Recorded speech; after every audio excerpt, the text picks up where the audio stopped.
Hi, everybody. John Henderson here, the Bill Ramble. Yes, I have returned again. I've risen from the ashes. Anyway,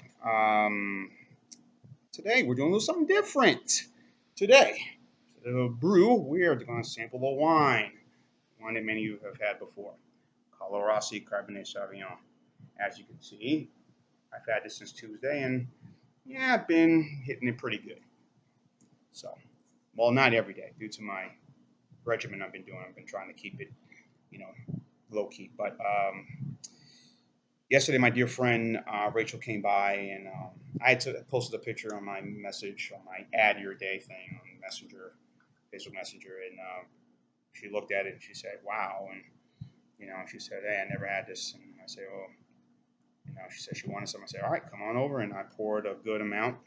I said, like I said, I had it since Tuesday, so I poured an amount into her little to-go cup that she had, and she enjoyed it. She messaged me back saying, "I said thank you." I said, "Hey, anytime, hon." So she likes the Carlo Rossi sangria, which I've had before, and which is good, but I don't have it regularly. Usually Cabernet or those type of wines, Cabernet, Syrah, Syrah or Shiraz, or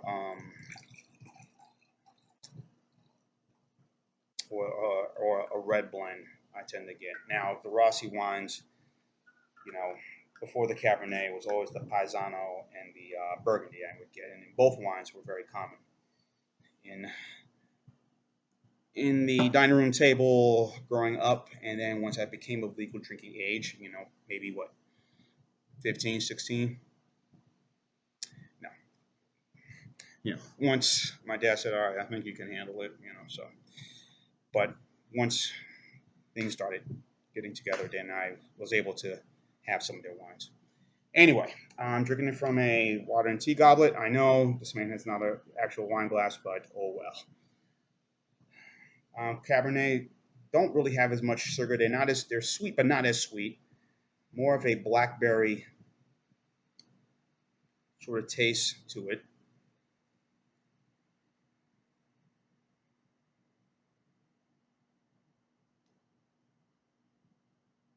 12% ABV of this wine. It does have those tannins in it. Definitely smells some of the berries. Again, not as sweet, which is good. I'm not big on sweet wines, even some of the whites, which I've kind of avoided now. Moscato, Pinot Grigio, Chardonnay, but the Moscatos and the Riesling, the Zinfandels, those are a little sweeter, and I just don't deal with those. Now, the red Moscato, on the other hand, from some other companies I've had, like Behringer or Suderholm, and those are good in terms of a chilled wine. Of course, sangria as well. Another thing is chill. Most of these wines are best at room temperature, or someplace, never cold. Once it's cold, it just kind of loses out it doesn't really do it for me. So,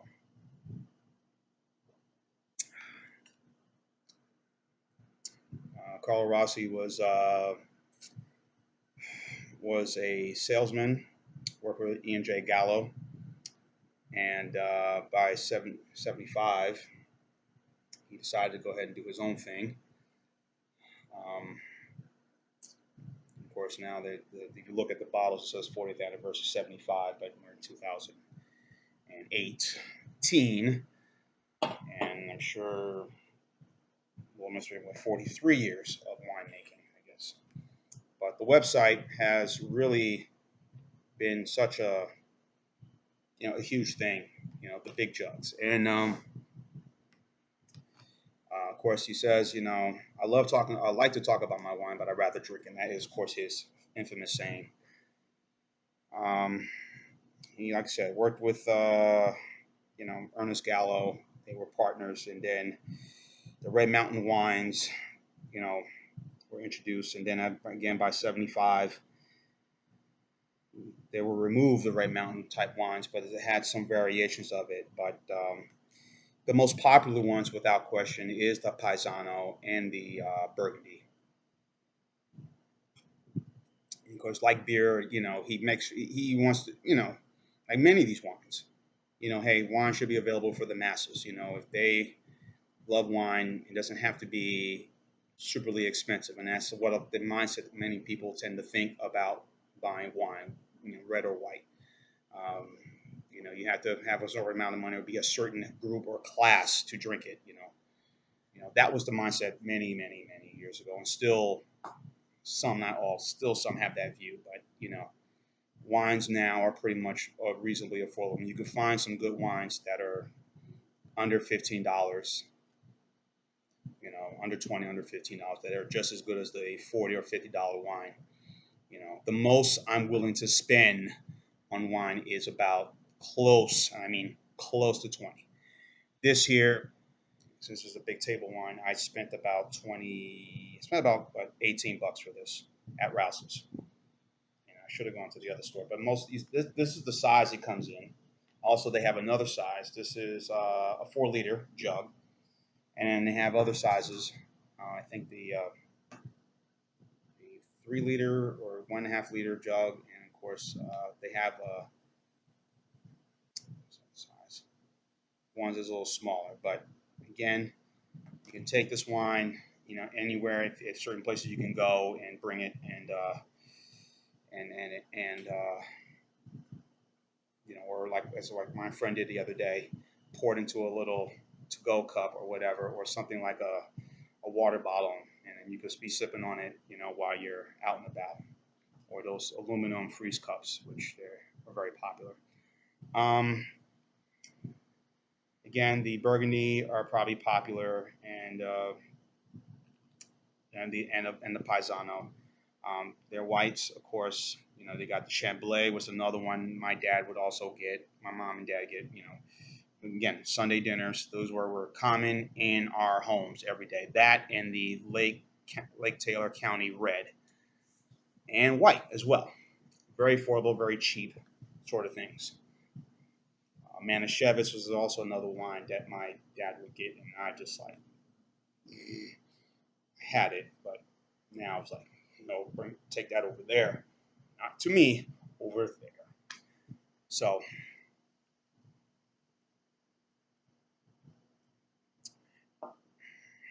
as I said, not to be repetitive, people tend to throw their nose up in the air when you have these type of wines, or you bring them, and I would bring something like this to a party.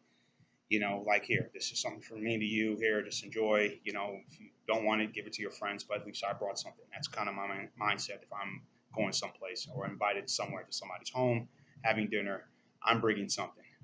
Um, some social gathering. That's just who I am. I would bring the Carlo Rossi, and I would say, hey guys, whatever, have at it. I got my own stuff, and whether it be anything white wine or whatever, beer or some liquor or tequila or whatever, I bring. Wine is dry, not super dry, but a bit dry. But again, you taste some of the berries and the tannins in this wine.